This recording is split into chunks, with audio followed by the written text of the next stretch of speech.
Well, ice on Lake Erie, it's a familiar sight for most winters, but as we have been telling you, an exceptionally cold December brought now the earliest appearance of ice on Lake Erie in 17 years.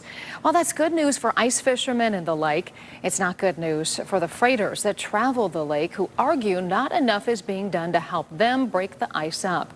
News 5's John Cusick is following through tonight on an issue we've talked about for years.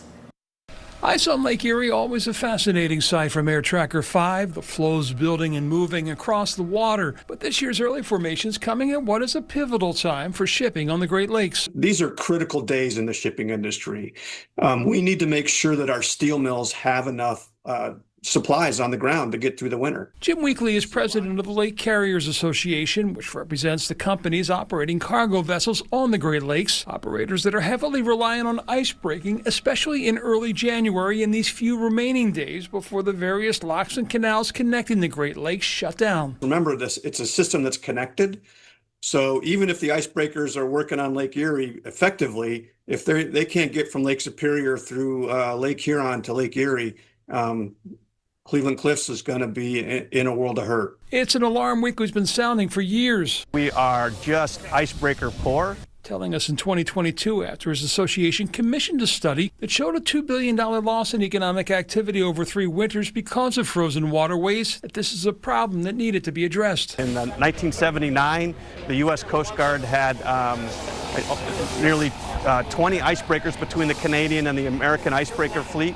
Now we're down to 11. 3.5 years later, has there been an improvement? No, in fact, it's gone downhill. We're still at 11, but those 11 we have are less reliable. In addition, he said the Canadians, especially at this critical time, aren't doing their fair share. I'll just be characteristically blunt. They have done absolutely nothing, zero, since the 15th of December when ice breaking started on the Great Lakes. Like I say, if you have a snowblower and you always do your neighbor's yard, they're never going to buy a snowblower. He says he doesn't blame the U.S. Coast Guard. He says they're simply inadequately funded with additional ice-breaking resources and an updated fleet badly needed. But as the Soo locks get set to close January 15th, he says, some ships will be cutting it close. Absolutely. We will cancel loads because we don't have enough shipping season left. That, as he mentioned, could impact mills like Cleveland Cliffs. The iron ore they take in from the upper Great Lakes flows through the Port of Cleveland's bulk terminal. They remain hopeful the impact in these final days will be minimal. We're seeing a bit of a delay. I'm not aware of any vessels that have been outright canceled because of ice conditions up in the upper Great Lakes. It's just taken a little longer.